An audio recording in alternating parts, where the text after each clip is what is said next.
Hello, and welcome back to If History Had Read It. Thank you for joining me here in our quiet archive of voices from the past. Find your comfortable position, let your shoulders soften, and allow the weight of the day to recede. We are about to begin a journey, not to the glittering palaces of kings or the thunderous fields of great battles, but into the heart of a far more universal human experience, the decision to leave everything behind and start over.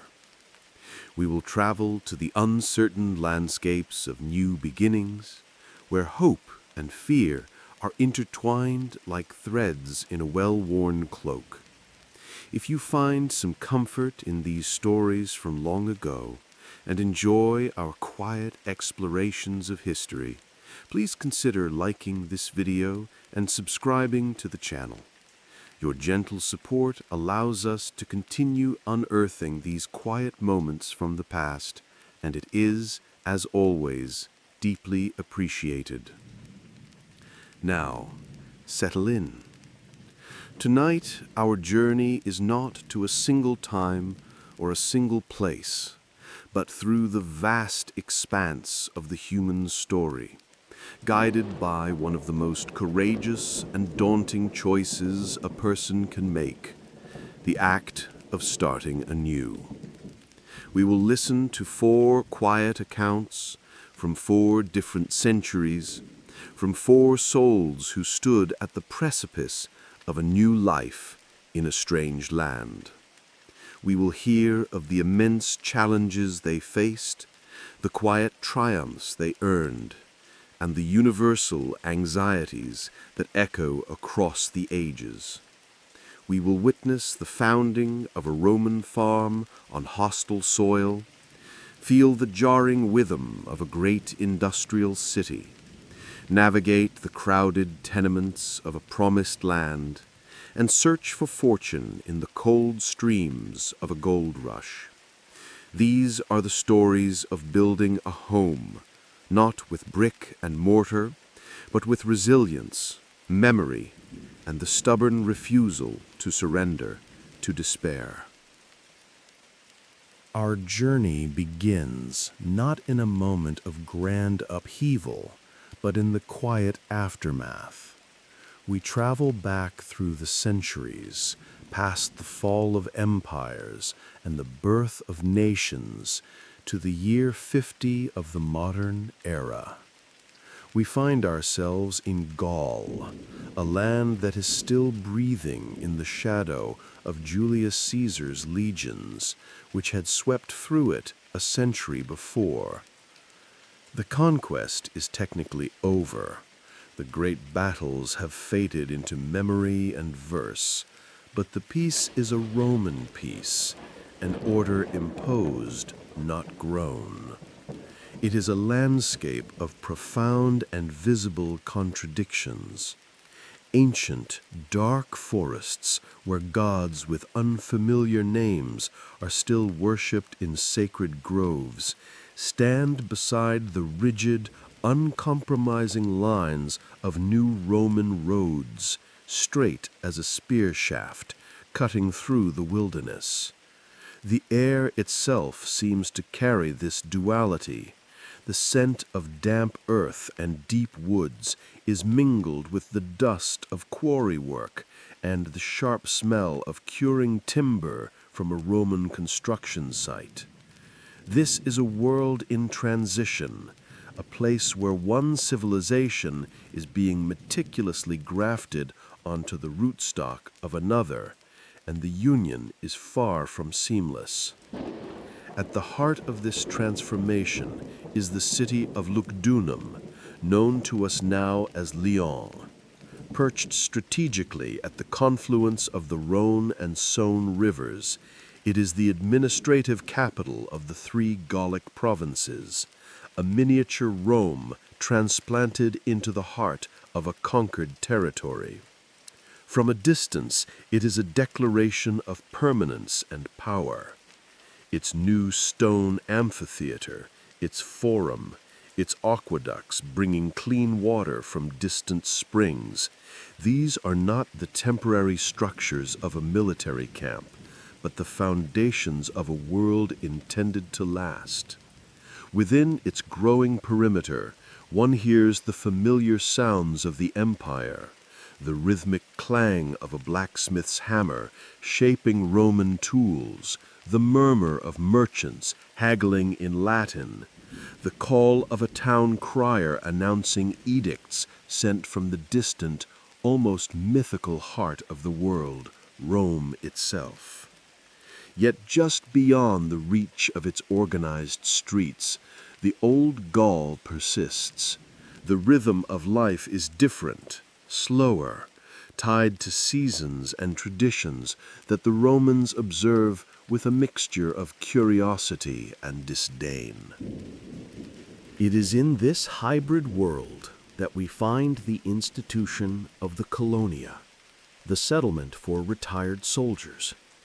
This was one of the Roman state's most ingenious tools of empire craft. After 25 years of brutal service, of marching in hobnailed sandals from the misty shores of Britannia to the sun-scorched deserts of Syria, a legionary was promised a reward. He was given a plot of land, a premium or prize for his loyalty. These land grants were not random. They were established in strategic locations, often on lands confiscated from rebellious tribes, turning the most loyal and disciplined men of the army into a permanent, settled garrison. These colonies were intended to be anchors of Roman culture, miniature models of the Roman way of life. The veterans were expected to farm, to raise Roman children, to build Roman-style houses, and, by their very presence, to pacify the surrounding territory. They were a living, breathing testament to the rewards of service and the reach of the emperor. It was the dream that fueled the weary soldier through endless marches and brutal campaigns, a piece of the world to call his own. Our focus narrows now to one such man, Lucius Sertorius Vetus. Lucius is in his mid-40s, and his life story is written on his body. His posture is still ramrod straight, a discipline drilled into him since he was a youth. His hands, calloused and thick, know the feel of a shovel and an axe now, but they are more intimately familiar with the worn leather grip of a gladius and the heavy weight of a shield. He served his 25 years with the 6th Legion, a unit known for its tenacity and its campaigns in the unforgiving lands of Hispania. He was a good soldier, not a high-ranking officer destined for the Senate, but a junior centurion, a man who led by example, who knew the names of the men under his command, who understood that discipline was the thin line between life and death. He has seen things that a civilian can scarcely imagine. The disciplined chaos of a battle line, the grim efficiency of a siege, the profound emptiness of a province after a rebellion has been crushed. For a quarter of a century, his world was one of order, hierarchy, and clear purpose. Now, his purpose is different, quieter, and infinitely more complicated. He has received his prize, a plot of land, 60 ugera, located a day's walk from the administrative security of Lugdunum. In his mind, back in the barracks of Hispania, the dream of this land had been a perfect, sun-drenched image. He had pictured a gentle, rolling hill, like those of his ancestral Etruria, with fertile, dark soil that would yield easily to the plow. He imagined rows of grapevines climbing sunny slopes, a modest but comfortable villa with a central courtyard, the laughter of his children echoing in a space that was truly theirs. He saw a future of pastoral peace, a life where the only battles would be against the changing seasons. This was the promised reward, the narrative the empire sold to its soldiers to ensure their loyalty. It was the vision of Cincinnatus, the legendary Roman who left his plow to save the Republic and then dutifully returned to it. For men like Lucius, this was not just a pension, it was a form of salvation, a chance to build something that would outlast them. The reality, however, is a far cry from the idyllic vision. His land is not a gentle slope. It is a stubborn, rocky plateau, thick with ancient oak and briar that must be cleared by hand, one exhausting tree at a time. The soil is thin and flinty, resisting the bite of his iron-tipped plow. It is good for grazing, perhaps, but it fights his every attempt to cultivate the wheat and barley his family needs. The Gallic sky seems to hang lower and heavier here. The winters are longer and damper, and the winds carry a chill that feels alien compared to the warm breezes of the Mediterranean. Every morning he wakes to a silence that is not peaceful, but watchful. The forest that rings his cleared fields does not feel like a source of timber and game. It feels like a hostile presence, waiting for him to fail, waiting to reclaim the small patch of land he has fought so hard to tame. His struggle is no longer against a visible enemy that can be met with shield and sword, but against the very earth itself, an opponent with infinite patience and resilience. And then there are the neighbors. The nearest village is Gallic, a collection of round, thatched huts that seem to rise organically from the landscape, so different from the angular, planned layout of his own small Roman-style farmhouse. The people there, the Segusiavi tribe, watch him with eyes that hold no warmth. They were here long before him, and their ancestors are buried in this land that is now his. They see him not as a simple farmer, but as a symbol of their defeat. They see his stone foundation house, his tunic, the way he speaks Latin to his wife and children, and they see the empire. Their language is a collection of guttural sounds he cannot comprehend. Their customs are strange, their gods unknown.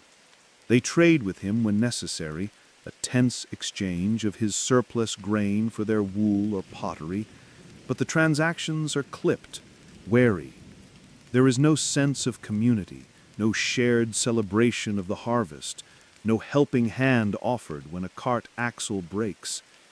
He and his family are an island of Rome in a quiet, resentful Gallic sea. This isolation is a new kind of wound, one for which his military training has left him utterly unprepared. He knows how to fight an enemy. He does not know how to endure the weight of their silent disapproval. He does not know how to build a home among people who wish he were gone. Let us turn now to a post from this time, a quiet record of one man's internal struggle, preserved not on stone or papyrus, but in the timeless ether of human experience. It comes from a man who has traded the certainty of the legion for the profound uncertainty of a new life on the frontier.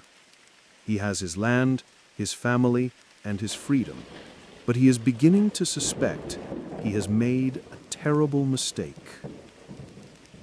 The sun is setting.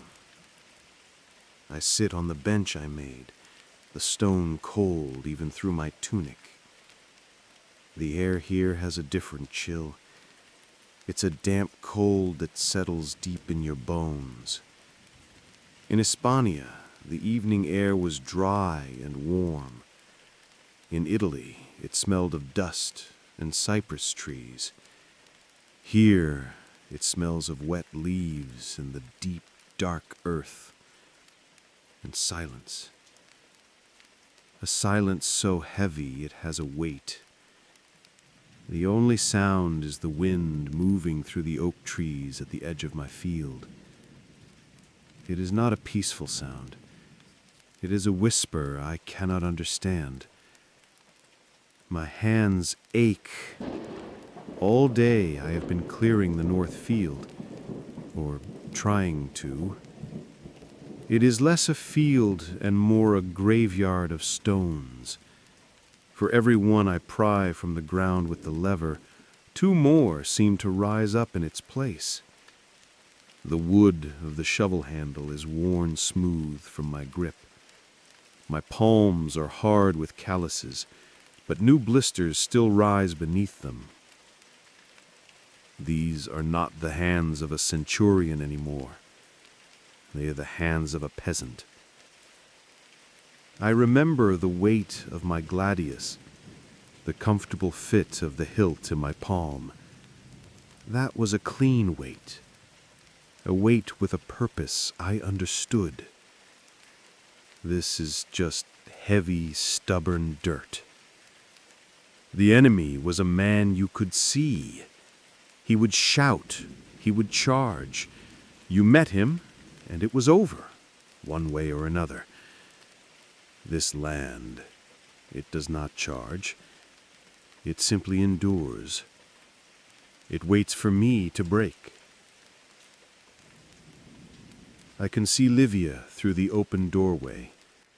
She is grinding grain for the morning's bread. Her movements are slow, rhythmic. Back and forth, back and forth. Her face is in the shadow of the lamplight. I don't need to see it to know the expression. It is the same one she has worn since we arrived. A quiet, patient sadness. She never complains, not Livia, but she doesn't need to. I see it in the way she looks toward the south, towards Italy, when she thinks I am not watching. What does she remember? The noise. I think she misses the noise. The sound of 1,000 people in the market of Subura.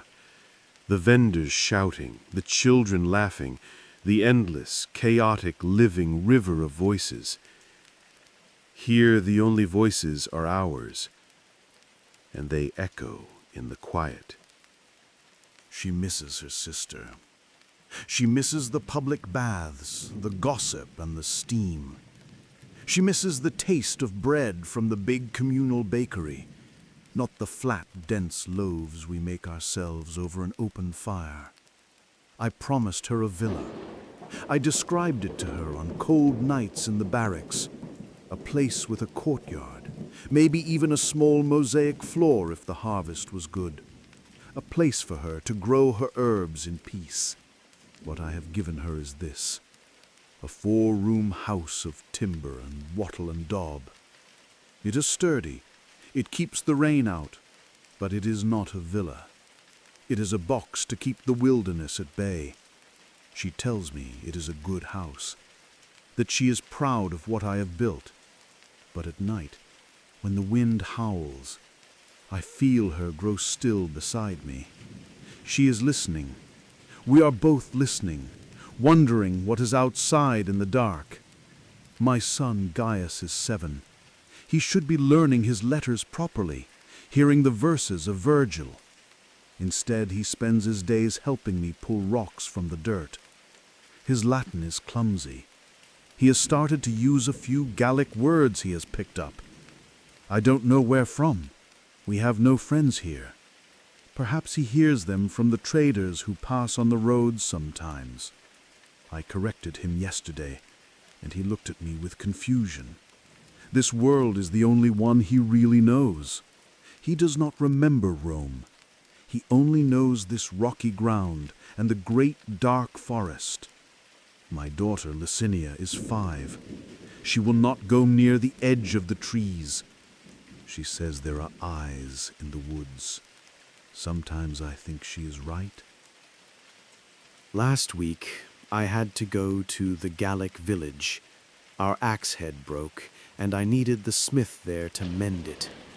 I took a sack of barley to trade. The village is a jumble of round huts, smoky and smelling of animals. The people stopped talking when I walked in. They did not look at me with hatred. That would be easier to face. It was something else, a heavy, weary indifference.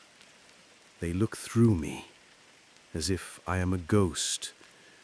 The smith, a big man with arms like tree trunks, took my axe head. He looked at it, looked at me, and grunted. He spoke a few words of broken Latin. The price was twice what it should be. I did not argue, I just paid.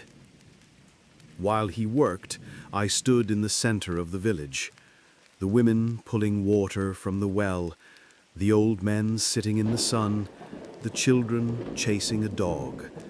They all moved around me as if I were a stone in a stream. I am a Roman citizen. I served the emperor for 25 years. I bled for the empire on 3 continents. And in this village, less than a day's ride from the governor's palace in Lugdunum, I am nothing. An inconvenience, a trespasser. I miss the legion. I miss the simplicity of it. I do not miss the killing. I do not miss the fear before a battle. But I miss the rest.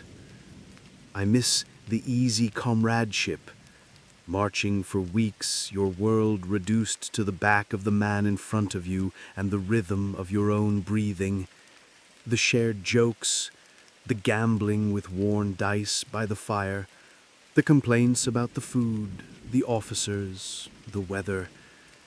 We were all in it together.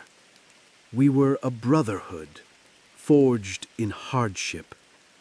Even in the heart of hostile territory, I never felt as alone as I do here, on my own land.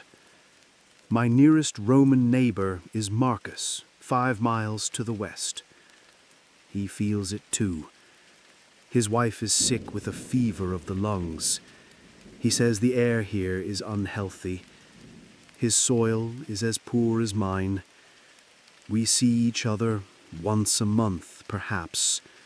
We share a cup of sour wine and talk about the old days. We try to sound hopeful. We both know we are lying. The dream was a lie. Or perhaps I just heard it wrong. This land was my reward, my payment for a lifetime of service. But the soil fights me. The sky is against me. The people who have lived here for 1,000 years wish I was gone. Livia is fading before my eyes, turning into a shadow of the woman I married. Was this worth it? Was this worth 25 years of my life? All those seasons spent away from my family, all that marching, all that blood. For this? To sit on a cold stone bench and listen to a hostile wind?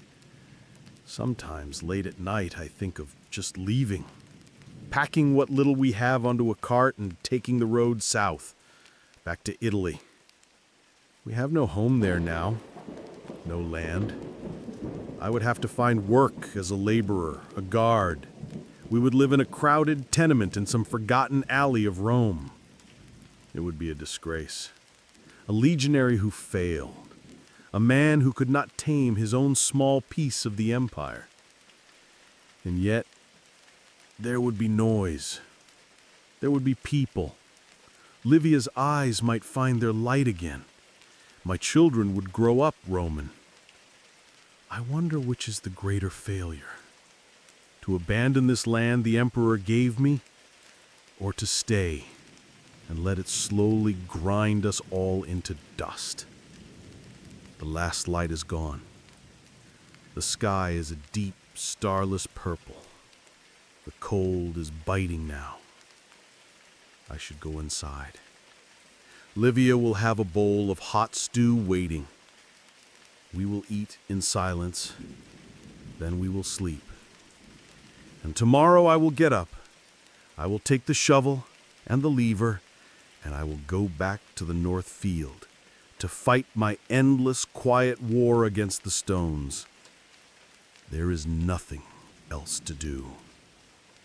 And so the quiet testament of Lucius comes to a close, not with a resolution, but with the heavy sigh of resignation that precedes another day of labor.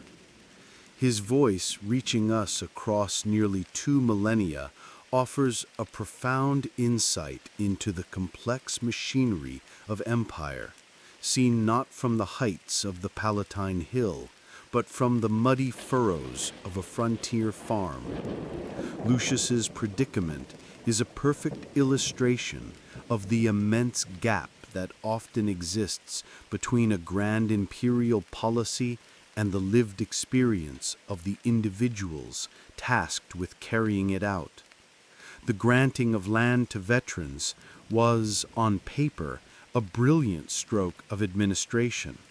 It secured dangerous territories, promoted Roman culture, and provided a dignified retirement for the backbone of the army. Yet it asked men who had been forged into instruments of war to become men of the soil, to trade the clear-cut camaraderie of the barracks for a life of profound isolation. Lucius's struggle is not merely with rocks and recalcitrant weather. It is a battle for identity. For 25 years, his purpose was defined for him by the eagle standards of his legion. His world was one of rigid hierarchy, shared hardship, and absolute clarity. In Gaul, he finds himself adrift. He is a master of a domain that feels alien, a citizen surrounded by people who view him as a conqueror, and a patriarch watching his family slowly absorb the colors of a culture he was meant to supplant. He is haunted by a memory of Rome that has become idealized through distance and hardship, a common affliction of the emigrant. The bustling, noisy, and perhaps difficult reality of the city has transformed in his mind into a paradise lost, a stark contrast to the quiet hostility of his new home. His story reveals that the true frontier was not a line on a map, but a space of cultural and psychological friction. The greatest obstacle he faces is not the Gallic forest, but the silent, unyielding presence of the Gallic people, their passive resistance, their refusal to accept him, creates a form of siege more draining than any military campaign. He came to this land expecting to build a new Rome in miniature, but finds that the old identity of the place is far more resilient than he imagined. He has, in effect, started over, but the new beginning he was promised has revealed itself to be an entirely different kind of struggle. It is a quiet war, fought not for territory, but for a sense of belonging, a battle against the slow erosion of purpose in a land that will not, and perhaps cannot, ever truly feel like home. The hope for a place to belong, for a patch of earth to yield not just sustenance, but also a sense of self, is a thread that runs through the human story. Lucius's quiet struggle on the Gallic frontier was not unique to his time, but rather a single ancient verse in a long and repeating poem of migration. He was pulled by the promise of a reward, a new beginning offered by a powerful empire. He found that the reality was a complex negotiation between that promise and the stubborn resistance of a new and unfamiliar world. This experience, this trade-in of one set of hardships for another in the pursuit of a better life, is a timeless one. The particulars of the landscape may change, the languages may evolve, and the centuries may pass, but the fundamental human feeling of being unmoored in a new land remains achingly familiar. Let us now allow the centuries to fall away, like leaves from a great calendar. The Roman roads crumble and are buried, the villas decay into foundation stones, and the memory of the 6th Legion fades into the soil. We travel forward, propelled through time, past the rise and fall of kingdoms, across the vast expanse of an ocean to a new world. We move from an age of iron and empire to an age of steel and steam. Nearly 1900 years pass in a breath, and we arrive in the year 1920. We find ourselves in another burgeoning empire, the United States of America, a nation humming with the ferocious energy of industry and throbbing with the pains of rapid growth. It is a country flush with victory after a great war, a place where fortunes are being made in factories that seem to scrape the sky. And it is in the heart of this nation that another great migration is underway. This is not a migration directed by emperors or generals, but one born of desperation and hope. It is the Great Migration, a massive, leaderless movement of African Americans from the rural, agricultural South to the industrial cities of the North. For decades following the end of the Civil War, the promise of emancipation had remained largely unfulfilled in the southern states. A system of sharecropping had trapped many in a cycle of debt, while the oppressive laws and social codes known as Jim Crow enforced a brutal system of segregation and denied them basic human rights and dignity. And so they began to leave.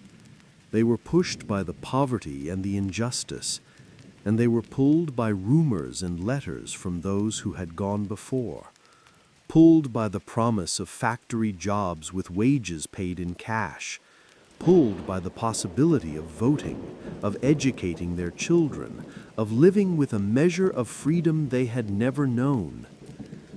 The railroad became a modern river, flowing not with water, but with people, carrying them north towards a new, uncertain promised land. Our destination is one of the primary magnets of this movement, Chicago, Illinois. The city on the shores of Lake Michigan was a titan of the industrial age, the nation's great crossroads, its city of big shoulders, as the poet Carl Sandburg would call it. It was a place of relentless energy and brutal contrasts. The air, thick with the smell of coal smoke from a forest of factory chimneys, was the price of progress. The ground itself seemed to vibrate with a constant low hum, the sound of machinery, of freight trains shunting in the vast rail yards, and the percussive roar of the elevated trains that snaked through its canyons of brick and stone. For someone arriving from the quiet agrarian South, the city was a sensory onslaught. The rhythms here were not the slow, predictable cycles of the sun and seasons, but the frantic, mechanical pulse of the punch clock and the production line. For the newly arrived African American migrant, Chicago was both a haven and a prison. While free from the explicit legal segregation of the South, they were met with a different, more insidious form. A wall of restrictive covenants and unspoken rules funneled them into a narrow, densely packed corridor on the city's south side, an area that became known as the Black Belt. Here, old mansions and grand apartment buildings, abandoned by the white middle class, were hastily subdivided by landlords into tiny one-room apartments called kitchenettes. Entire families would live in a single room, sharing a bathroom down the hall with several other families, and cooking on a small hot plate in the corner. The streets were a river of humanity, teeming with life, with new churches springing up in storefronts, and the sounds of jazz and blues spilling out of basement clubs. It was a vibrant, self-contained world, but it was also a ghetto, its boundaries enforced by economic pressure and racial hostility. Into this overwhelming new world steps our narrator for this chapter. His name is Samuel, and he is 20 years old. He has been in Chicago for 3 months. Before that, his entire life had been spent in the flat, fertile expanse of the Mississippi Delta. His was a life dictated by cotton.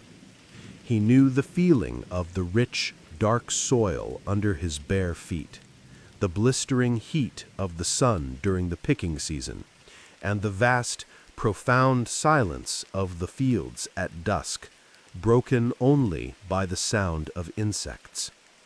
It was a life of grueling poverty and ever-present oppression, but it was also a life of deep familiarity. He knew the names of the trees, the patterns of the stars in the wide, unobscured sky. His community was small, interconnected, a place where everyone knew his name and his family's story. The world, for him, was made of earth and sky. His journey north on the Illinois Central Railroad was the great rupture of his existence. Packed into a segregated car, swaying and clattering for 2 days, he watched the landscape of his life recede. The pine forests and cotton fields gave way to the rolling hills of Tennessee and Kentucky, and then to the flat, organized farmlands of Illinois. With every mile, the knot of anticipation and fear in his stomach tightened.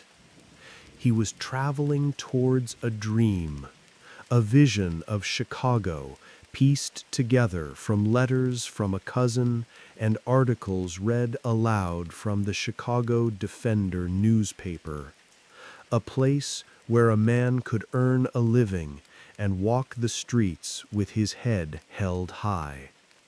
The reality of his arrival was a shock that still reverberates through him. The sheer verticality of the city, the buildings that seemed to eat the sky, leaving only a sliver of gray light above the streets. The noise, a constant, grinding, overwhelming roar that never ceased, a mechanical beast that never slept, and most of all, the smell. He found work quickly, as promised, at the Union Stockyards, the largest meat-packing complex in the world. The stench of it clings to his clothes, his skin, his hair. It is a thick, inescapable odor of penned animals and industrial death, a smell that is the polar opposite of the clean scent of Mississippi rain on dry earth. He has achieved what he set out to do. He has a job. He is earning more money than he ever thought possible. But like Lucius before him, he is discovering that the price of a new beginning can be a profound and aching sense of dislocation. Let us listen now to a post from this new industrial frontier. It is the voice of a young man caught between two worlds, the one he fled and the one that now threatens to consume him. He has more money in his pocket, but he has never felt so poor in spirit. The train rattles the window again. It happens every 15 minutes, day and night. The whole room shakes. The first week, I'd wake up every time, my heart pounding. Now it's just part of the air, like the smoke. A sound that means I'm in Chicago. Back home, the only thing that shook the house was a bad thunderstorm. I knew that sound. I understood it. This sound, it's like a giant, angry animal, always rushing past but never going away. I live on the 3rd floor of a big brick building. My room is small. They call it a kitchenette. It has a bed, a small table, 2 chairs, and a hot plate in the corner. That's all. The window looks out at the brick wall of another building. If I press my face to the glass and look straight up, I can see a little patch of sky. It's usually gray. The money is good. I keep it folded in a pouch under my mattress. On Friday, I take it out and count it. $12 a week. I stare at the bills. I've never held so much money in my life. In a month here, I make more than my father saw in a year of sharecropping after the owner took his share. This money is why I came. This money is supposed to be freedom. It feels heavy in my hand, but my soul feels light, like a dry leaf about to blow away. Every morning, before the sun is up, I walk to the stockyards. It takes almost an hour. The smell gets stronger with every block. It's a smell you can't describe. It's sweet and foul all at once. It gets in your nose, in your clothes, in your hair. When I come home, I can still smell it on my skin, even after I wash with the cold water from the tap down the hall. Inside the yards, the noise is deafening. 1,000 men shouting, machines grinding, the terrified sound of the animals. I work on the killing floor. My job is simple. I do one thing, over and over. The man next to me does his one thing. The man next to him, his. We don't talk. We can't hear each other over the noise. We just move, fast, all day. The floors are slick and cold. My boots are always damp. At the end of the day, a whistle blows, and we shuffle out, all of us in a gray, tired line. We look like ghosts. I walked down State Street one Sunday. People call it the stroll. Everyone dressed in their finest clothes. The women in bright dresses, the men in sharp suits and hats. Music spills out of doorways. For a minute, it feels good. It feels like we're all part of something new and proud. But there are so many people, thousands of faces, and I don't know a single one. They brush past me, their shoulders bumping mine. They are all strangers. All of us packed together in this narrow part of the city like pebbles in a jar.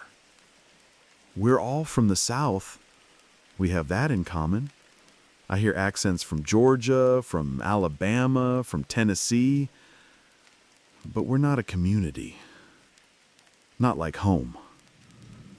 We're just a crowd, a lonely crowd. I miss the dirt. I know that sounds strange. I wanted to get away from the dirt, from the endless fields of cotton, but I miss the feeling of it. The smell of the earth after a rain, the softness of it under my feet. Here, there's only pavement and brick. Hard. Unforgiving. I miss seeing things grow. I walked past the park the other day. It had a fence around it. The grass was cut in perfect lines. It didn't look real.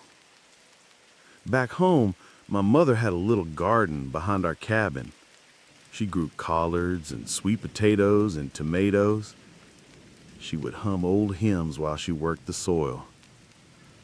I could eat a tomato right off the vine, the sun still warm on its skin.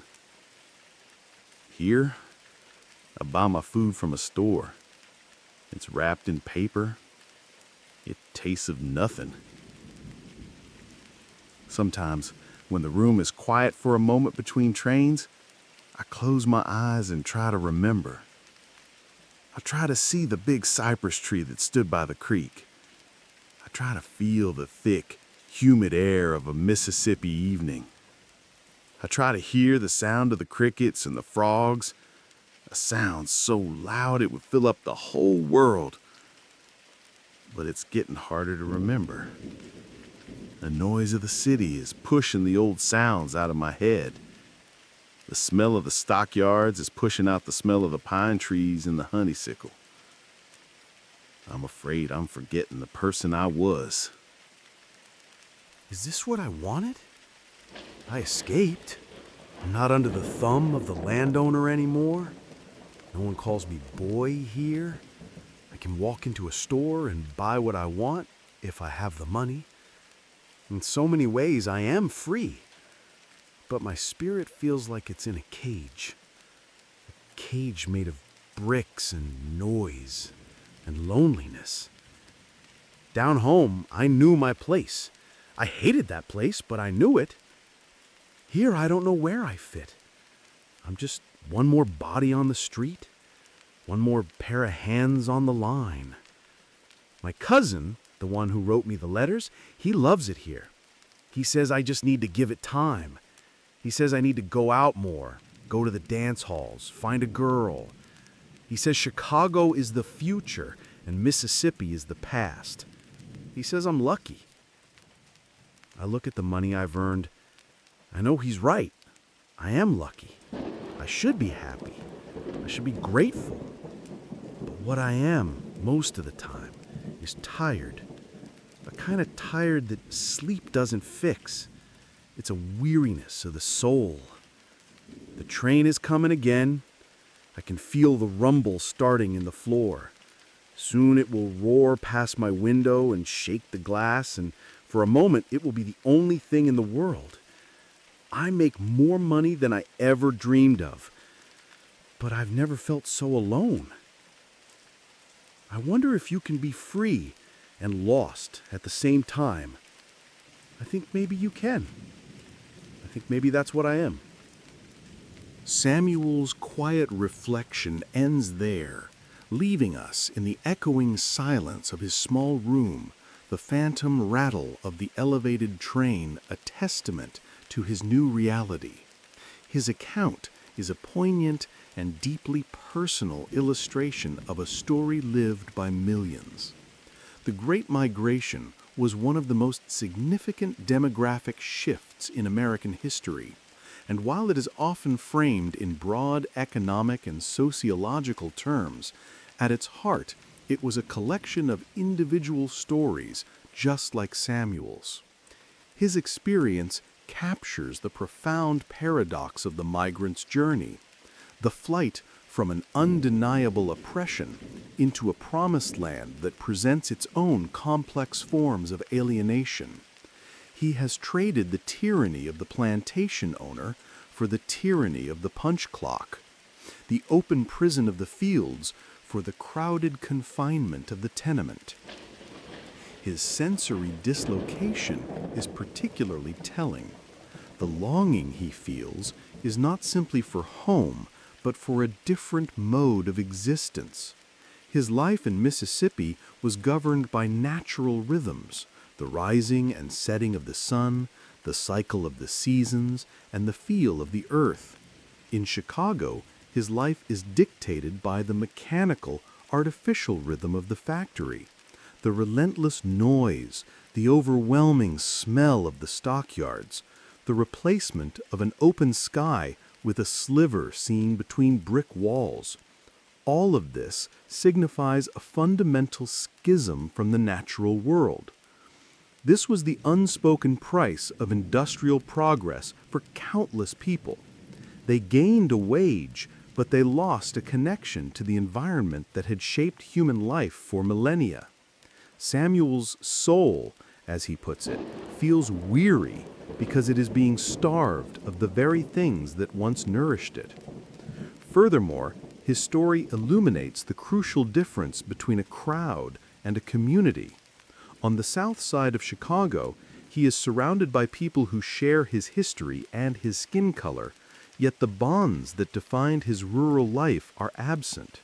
The anonymity of the city, the sheer density of the population, and the exhausting demands of industrial labor all work against the formation of the deep, interreliant community he left behind. He has achieved a form of individual freedom, but at the cost of the collective identity that, for all its hardships, provided a sense of belonging. Samuel's journey of starting over is not a simple linear path from bad to good. It is a complex exchange. He is building a new life, but the foundation is the cold, hard pavement of the industrial city, and he is learning that building a home for the spirit in such a place is a slow and arduous task, a different kind of labor altogether. The search for a home, for a place of safety and belonging, often begins with an act of profound dislocation. Samuel's journey from the familiar fields of the South to the alienating streets of the North was a private odyssey, but it reflects a universal pattern. He was propelled by the hope for a better life, a hope powerful enough to make him trade a known world for a complete unknown. He discovered, as so many do, that a new beginning does not erase the struggles of the past, but often simply recasts them in a new setting. The specter of poverty and the ache of loneliness are patient travelers, willing to follow a hopeful soul across any distance. Let us now reverse our course through time, though we remain in this same land of promise. We drift backwards, past the turn of the century, leaving the age of electricity and automobiles behind. The roar of Chicago's factories fades, replaced by the clatter of horse-drawn carts on cobblestone and the distant chime of a ship's bell in a bustling harbor. We travel back some 70 years to the year 1848. The nation is younger, rawer, and the great migration of this era is not an internal one, but a desperate flood of humanity arriving from across the Atlantic Ocean, driven by a catastrophe of almost unimaginable scale. We are going to New York City to witness a new beginning, born from the ashes of the Great Hunger. To understand the faces we will see in the streets of New York, we must first look across the ocean to Ireland.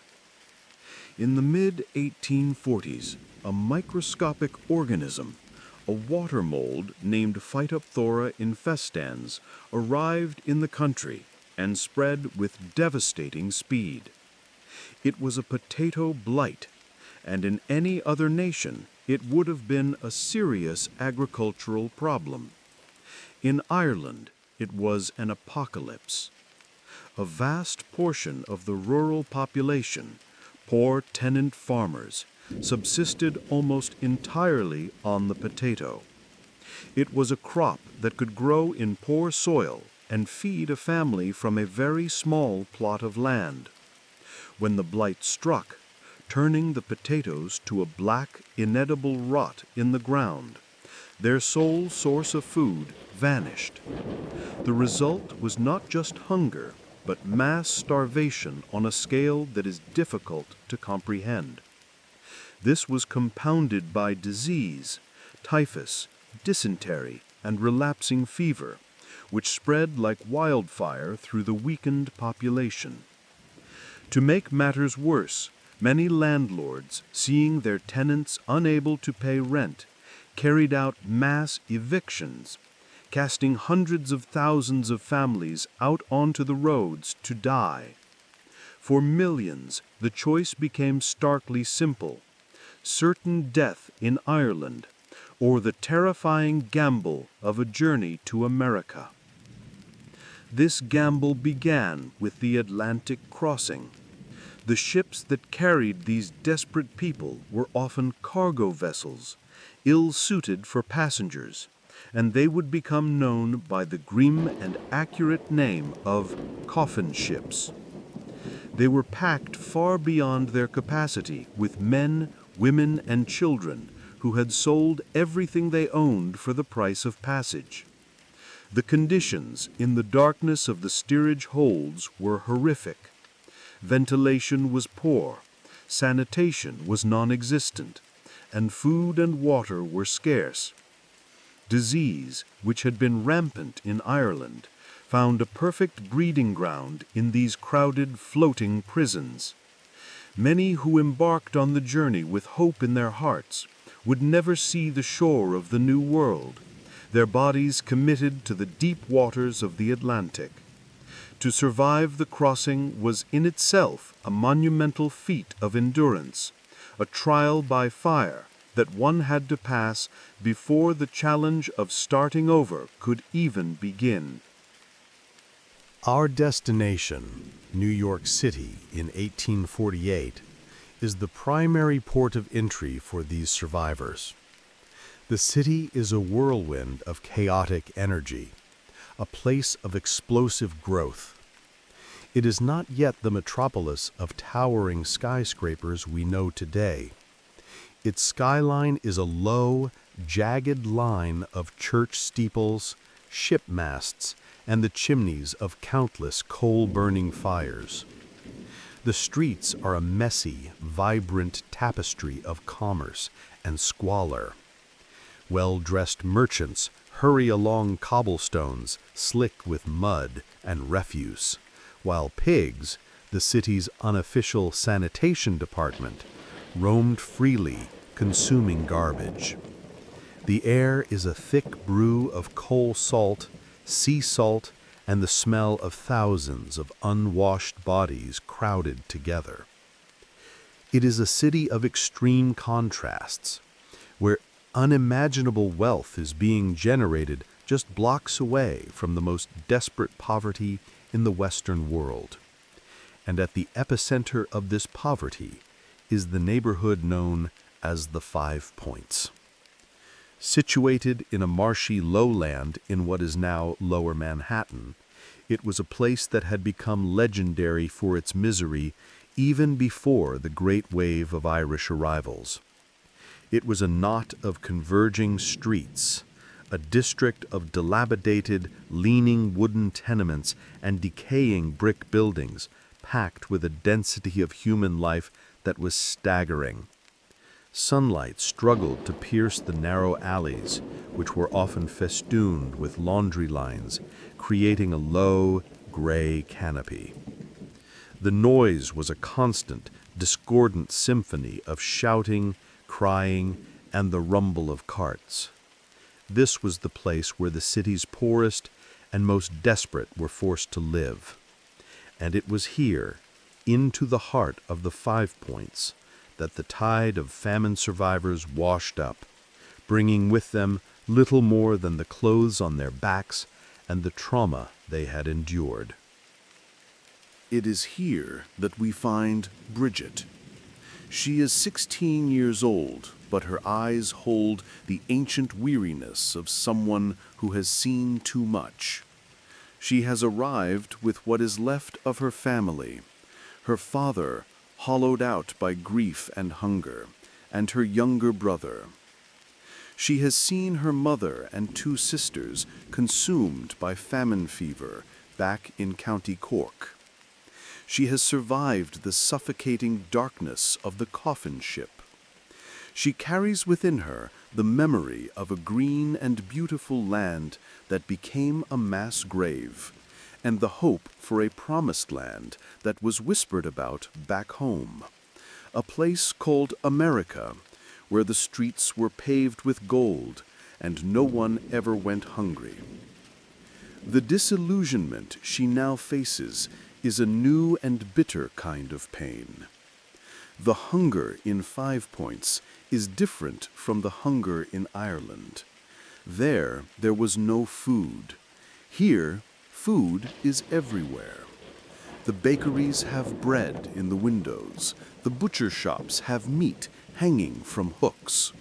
The problem is not the absence of food, but the complete absence of money to buy it. It is the torment of starvation in the midst of plenty. Her father, a strong farmer in the old country, cannot find steady work. He is seen as another unskilled, ignorant Irishman, and the prejudice is open and ugly. Signs on shops and factories bluntly state, "No Irish need apply." They are seen not as victims of a tragedy, but as a dirty, diseased, and unwelcome blight upon the city. Let us now listen to a voice from this crucible of despair and resilience. It is the voice of a young woman who has escaped one hell only to find herself in another. She is no longer just starting over. She is engaged in a desperate, daily battle for simple survival. Her only weapons, the fierce love for her broken family and a flicker of hope that refuses to be extinguished. The damp lives in the walls here. It's a cold, wet feeling that never leaves, even when the air outside is thick with summer heat. Our room is in a cellar.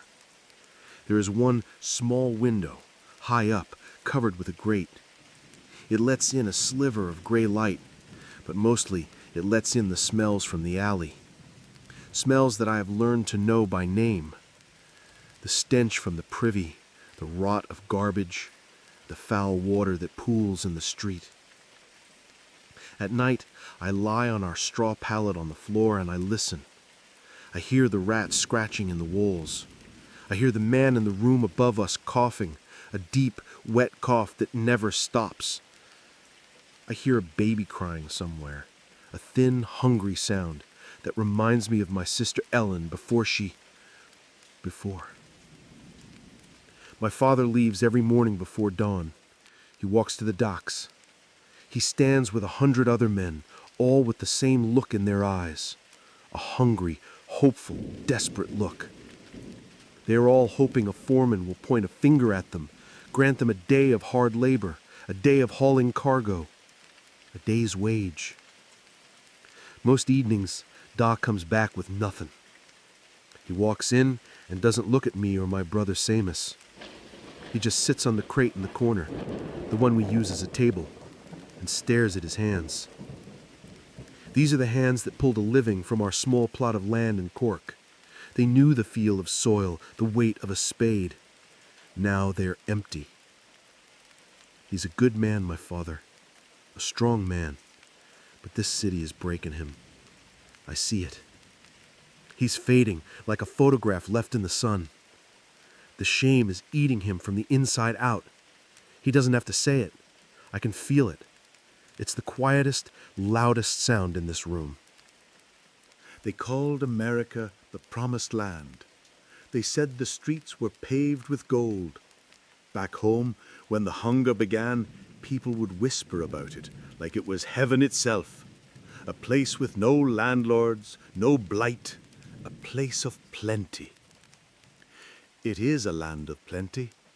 That is the cruelest part.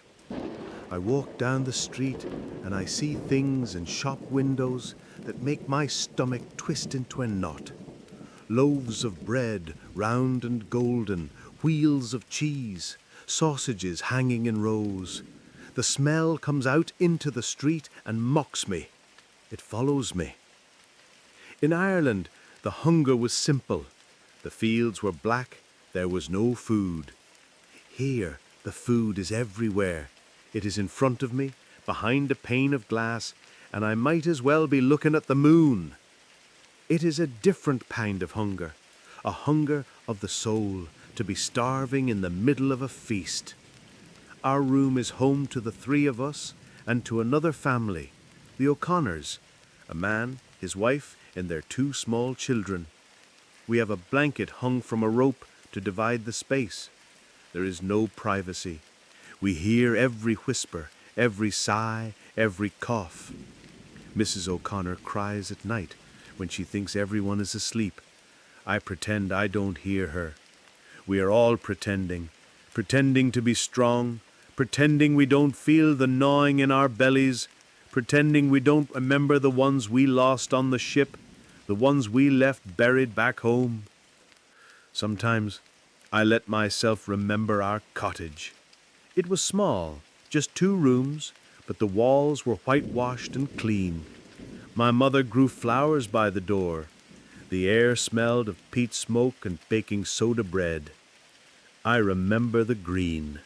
I had forgotten how many kinds of green there are in the world until I came to this city of gray and brown. The green of the fields after a spring rain, the dark green of the ivy on the old stone walls. I close my eyes and try to picture it, but the image is hazy now. It feels like a dream I had a long time ago. Was I ever that girl? The one who ran through those fields without a care in the world? She feels like a stranger to me now. Dad came home yesterday with his head held low. He had walked all the way to a factory where he heard they were hiring. There was a sign on the gate. He cannot read the words, but he knows what they mean. He has seen them everywhere. No Irish need apply. I don't understand the hatred. We are not lazy. We are not thieves. We came here because we would have died if we had stayed. We want only to work, to earn our bread. Why do they look at us with such scorn? They call us dirty. We live in cellars and hovels because it is all we can afford. They call us ignorant. Our schools were closed to us back home. They call us diseased. It is the hunger and the coffin ships and these dark, damp rooms that make us sick. They hate us for the very things that have been done to us. I must be the strong one now. For Seamus, he is only 8. He is too thin. His eyes are too big for his face. I try to save him a piece of whatever food I can find. A stale crust of bread, a bruised apple I find in the gutter near the market. I clean it carefully. He eats it like it is a feast. I tell him stories at night. Not the stories of the hunger. Never those. I tell him about the fairies that live in the hills, about the giant Finn McCool. I tell him about our home, the way it was before. I want him to have some good memories. I don't want his whole life to be this darkness. Yesterday, I was standing on a corner, trying to sell a few matches I had found. A fine lady walked by in a beautiful dress. She held a perfumed handkerchief to her nose as she passed me. She didn't even look at me. It was like I was not a person, just part of the filth she wanted to avoid. The promise of this land is a bitter lie. There is no gold on these streets. There is only mud and greed and cold hearts. But then, later that day, something else happened. An old Jewish man who sells rags from a cart saw me shivering on the corner. He didn't say a word. He just came over and handed me a small, dark piece of bread.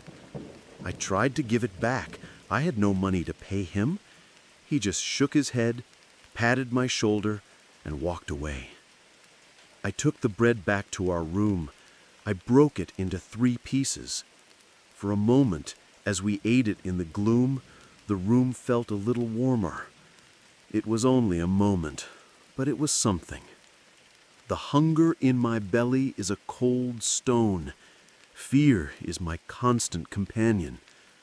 I am afraid for my father. I am afraid for Seamus.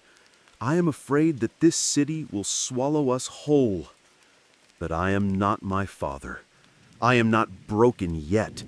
The fire my mother lit in my heart, her stubborn will, is not out. It burns low, but it burns. I will get up tomorrow. I will walk out into the gray streets. I will search. I will beg. I will do what I must. For them. For us. It has to be enough. For tomorrow, it just has to be enough. And there, in the defiant flicker of a spirit that refuses to be extinguished, we leave Bridget's account. Her voice, fragile yet unyielding, reaches across the years as a powerful testament to the human cost of a historical catastrophe. Her story vividly illustrates the cruel paradox that faced the famine Irish. They were not immigrants in the aspirational sense. They were refugees, fleeing a cataclysm. They arrived in America not so much in search of a dream as in flight from a nightmare. The disillusionment she expresses was therefore a particularly bitter one. The promised land myth, which had been a beacon of hope across a dark ocean, revealed itself to be a mirage, and the discovery was a devastating secondary trauma. Bridget's piercing observation that the hunger in New York was different is the key to her experience. It was not the hunger of scarcity, but the hunger of exclusion. To be surrounded by abundance while starving is a profound psychological torment. It transforms a natural disaster into a human one, shifting the blame from a blighted crop to a society that seems indifferent or even hostile to one's suffering. The prejudice she encountered, codified in the "No Irish Need Apply" signs, was a wall built to contain the newcomers in their misery. It was a reaction born of fear of economic competition, fear of cultural difference, fear of disease, and it stripped the immigrants of their individuality, reducing them to a despised monolith. Yet her narrative is not one of complete despair. It is, at its core, a story about the stubborn resilience of the human will. At an age when she should have been concerned with the ordinary matters of youth, Bridget is forced to become the emotional pillar of her family. As her father recedes into his grief and shame, she steps forward, her actions driven by a fierce protective love. Her scavenging and her storytelling are not just acts of survival, they are acts of profound agency, a refusal to be defined solely as a victim. The brief, wordless moment of kindness from another of the city's marginalized people is a crucial detail. It reminds us that even in the bleakest of circumstances, empathy can find a way to pierce the darkness, and that solidarity is often forged most strongly among those who have been cast out. Bridget's new beginning was not a fresh start on a clean page, but a desperate fight on a battlefield of poverty and prejudice. Her struggle was to survive the promise long enough for it to one day, perhaps, become true. The human heart, it seems, can be spurred to great journeys by two powerful and opposing forces: the desperate need to flee a terrible certainty and the intoxicating dream of a dazzling possibility. Bridget's story was one of flight, a frantic scramble away from the jaws of death, where the hope was simply for survival. Her new beginning was a grim battle to secure the lowest rung of existence. But the dream of America has always had another face, one of spectacular, transformative fortune.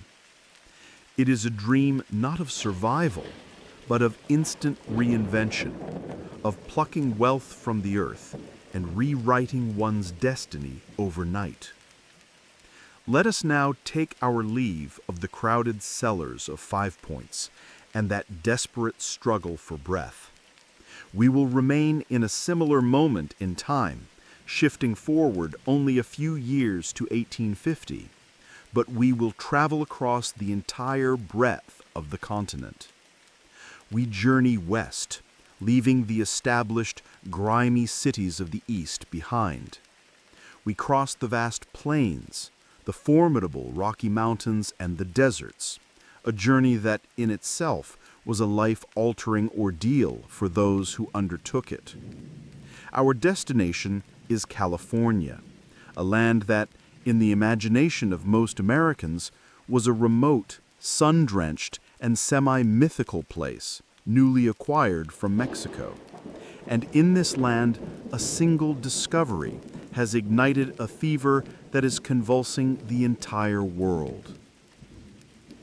In January of 1848, a carpenter named James Marshall noticed a few glittering flecks in the tail race of a sawmill he was building for his employer, John Sutter, in the foothills of the Sierra Nevada mountains.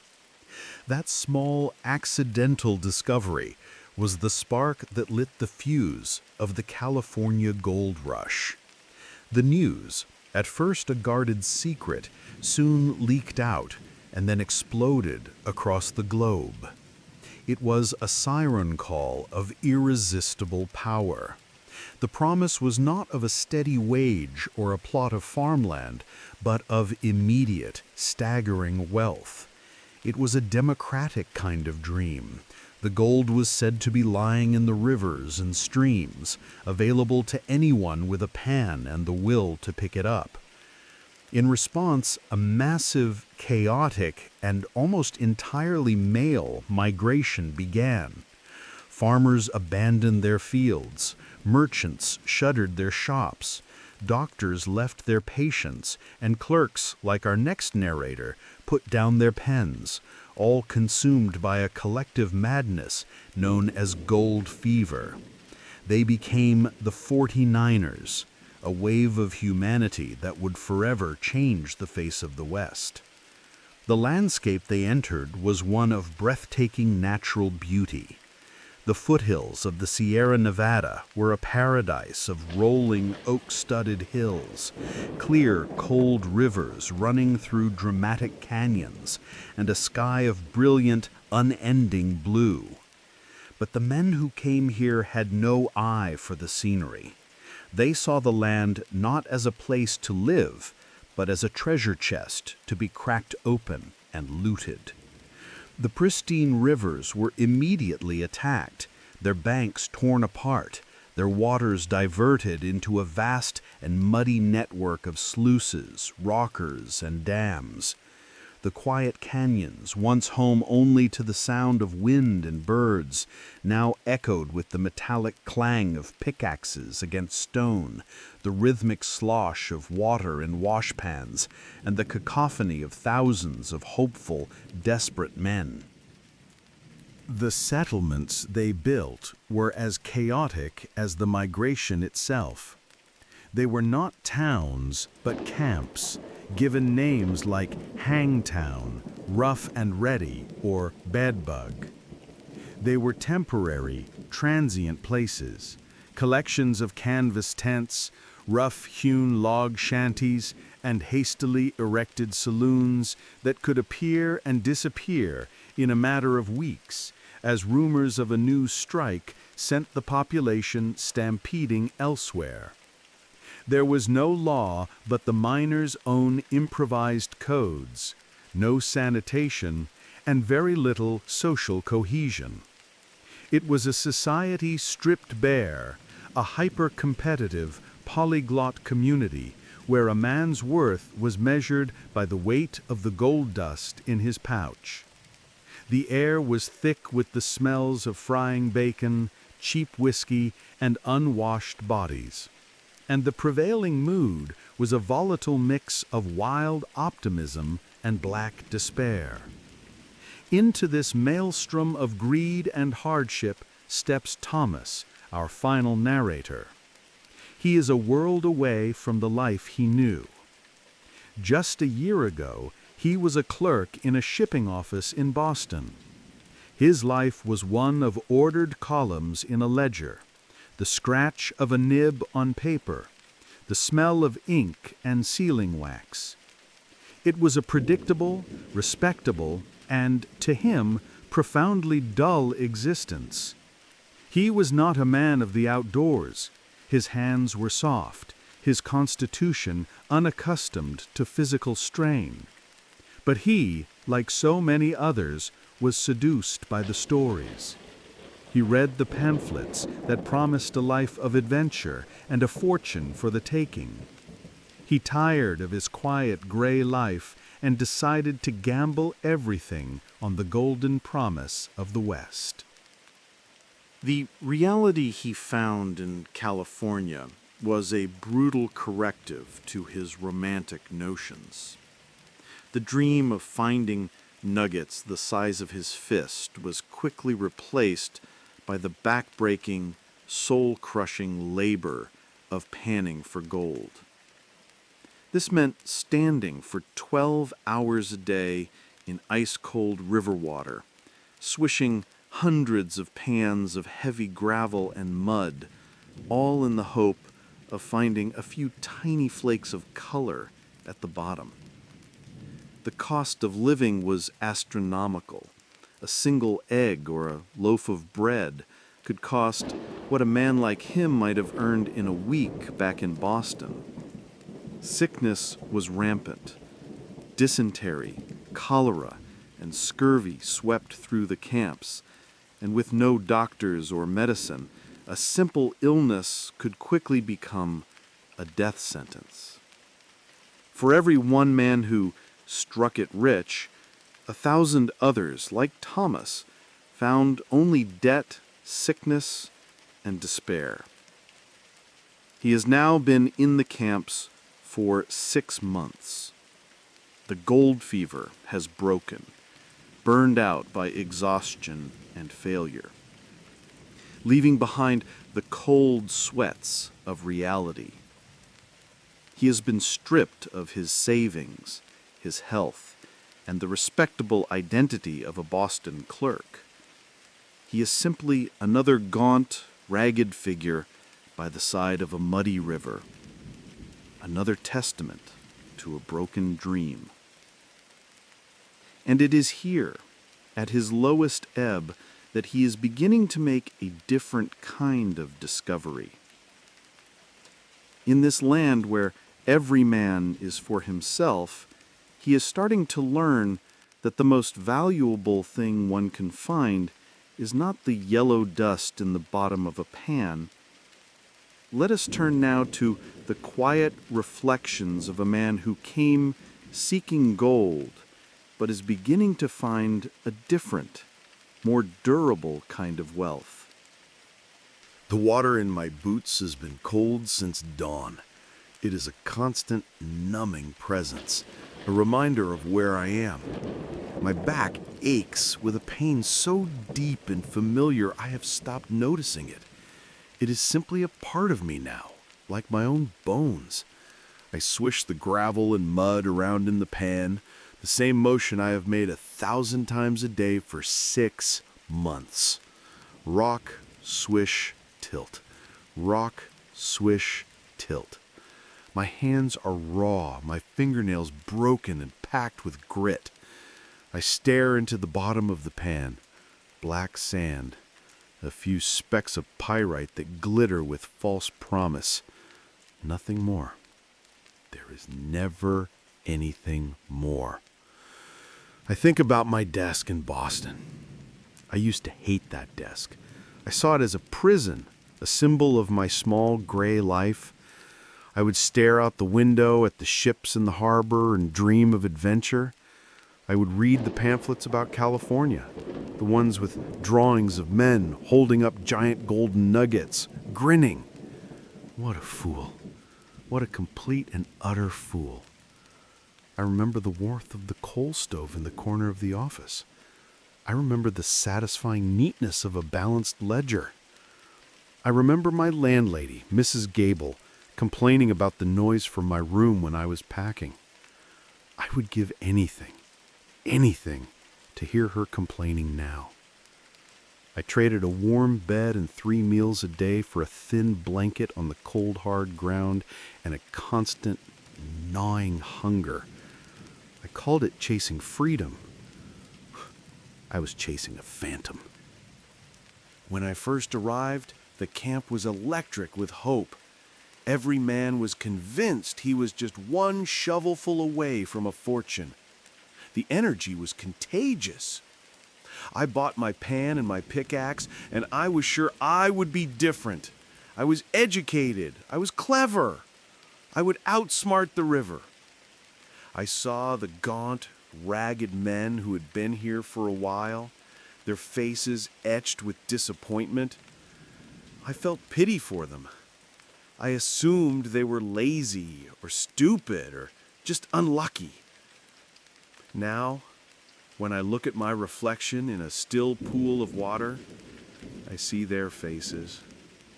I see the same hollow eyes, the same beard matted with dirt, the same weary slump of the shoulders. The gold fever is a sickness. It burns hot and bright, and then it leaves you cold and empty, with nothing but the ashes of your pride.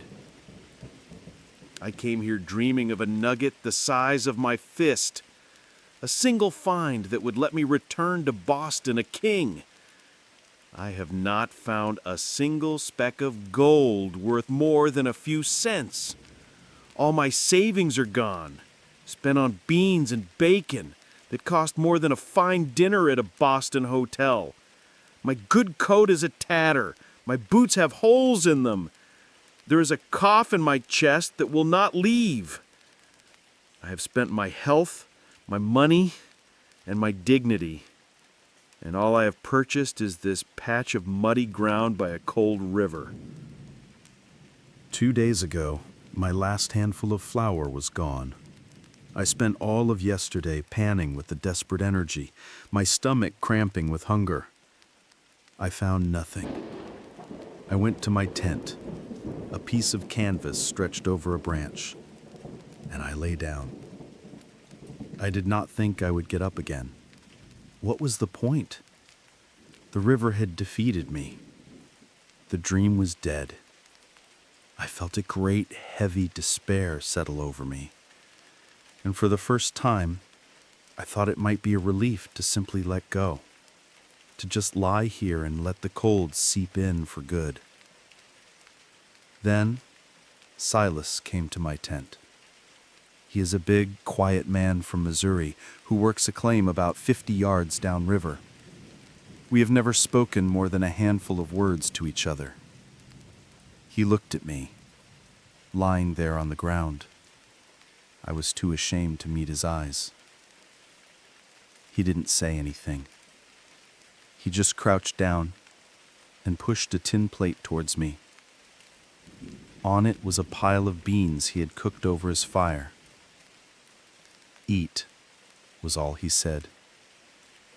I stared at the plate. My eyes filled with tears. I tried to refuse, but I was too weak. I ate. It was the best meal I have ever had in my life. Every bite was a miracle. He sat with me in silence until I was finished. Then he took the plate and left. Last night, I could not sleep. Not from hunger, but from thinking about that plate of beans. It was such a small thing. A handful of beans from a man who has little more than I do. But it was everything. It was the first act of simple human kindness I have seen or felt since I came to this God's forsaken place. Everyone here is clawing for their own fortune. We are rivals, competitors. We guard our claims and our supplies with suspicion. And yet this man, Silas, saw a fellow human being in need and shared his meager supper without a second thought. I look at my hands. They are worthless for finding gold. My clothes are rags. I am thin as a rail. My pockets are empty. And yet today, I feel like the richest man in California. The only thing I have of value in this entire world is the memory of that kindness, the knowledge that I have a friend who shared his beans with me last night. I realize now what a fool I have been, and not just for chasing gold. I came here to get rich so I wouldn't need anyone. I have learned that needing someone and being needed is the only thing that makes a man rich. Today, I look at the camp differently. I see two men working together to move a boulder that neither could move alone. I see a man sharing his fire with a newcomer. These are the real treasures of this place. The small, fragile alliances we build against the loneliness and the hardship. This is the real gold. Not the yellow metal in the river, but the trust in another man's eyes. Tomorrow, I will get up. I will take my pan to the river, not with the frantic hope of a fortune hunter, but with the quiet resolve of a man who has a reason to keep going. I will pan not for a nugget, but for enough to eat. And if I am ever lucky enough to have a little extra, I will look for someone whose eyes have the same look mine had yesterday. I will share my plate. I think that is a better kind of wealth to search for. Thomas's words, born from hunger and humility, offer us a final, profound perspective on the nature of a new beginning. His journey, unlike the others we have followed, was not one of necessity, but one of choice. He was not a refugee from war or famine, but from a life he perceived as dull and confining. He represents the dreamer, the adventurer, the person who voluntarily sheds a stable identity in pursuit of a grander one. The California gold rush was perhaps the purest expression of rugged individualism, a mythic landscape where a man could supposedly forge his destiny alone, armed with nothing but a pickaxe and his own ambition. The story of Thomas is therefore a story of a necessary failure. The brutal reality of the mining camps systematically dismantled his former self. His identity as an educated Boston clerk was meaningless in a world that valued only physical endurance. His intellectual pride was humbled by the simple, unforgiving geology of the river. He had to be stripped of all the superficial markers of his old life, to be brought to the very brink of despair before he could see the world clearly. The failure to find gold was the crucial catalyst for his transformation. Had he been one of the lucky few to find a large nugget in his first week, he would have learned nothing, returning to Boston a richer man, but not a wiser one. His discovery of the value of community in a place so defined by competition is the beautiful paradox at the heart of his story. The plate of beans offered by Silas represents more than just a meal. It is the symbol of an unspoken truth that emerged from the chaos of the goldfields. While the dream was of individual fortune, the reality was that survival often depended on these fragile, impromptu acts of mutual support. In a lawless environment, stripped of all formal social structures, a rudimentary and powerful human decency became the most essential currency. Thomas went west seeking to become a self-made man, independent of all others. He discovered that our deepest value, and indeed our very survival, is found not in our independence, but in our interdependence. His new beginning, then, was not the one he had planned. He did not start over by filling his pockets with gold, but by emptying his heart of a false ambition. He learned that true poverty is not the absence of wealth, but the absence of connection.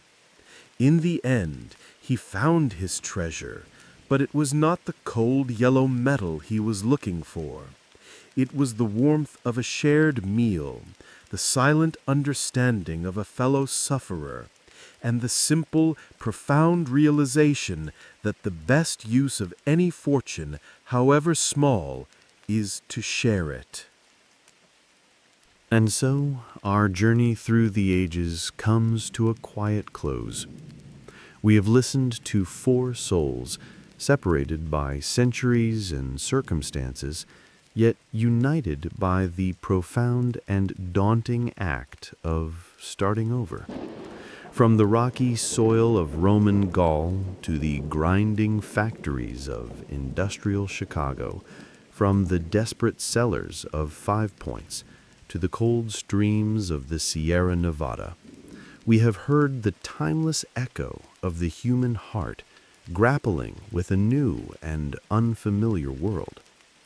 Lucius, the soldier, sought a peaceful reward and found a new kind of war against the land and his own isolation. Samuel, the migrant, sought freedom and a wage, but wrestled with the loss of his connection to the earth and the loneliness of the crowd.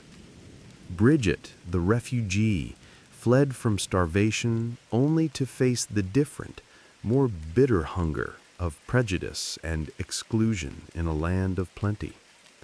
And Thomas, the dreamer, sought a fortune in gold and discovered that the only true wealth was the human kindness he had taken for granted. Each story is a testament to the fact that a new beginning is never a clean slate.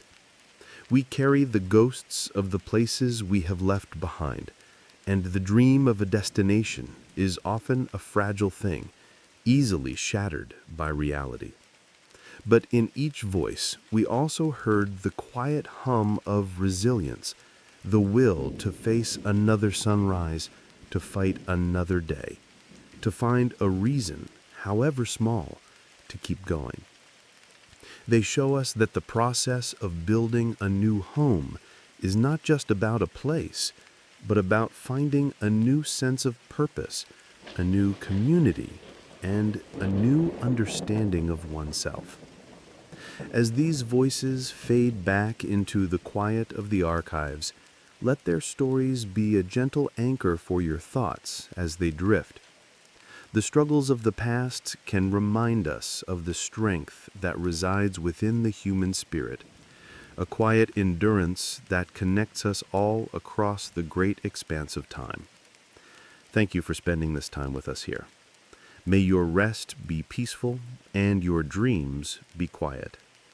Until next time.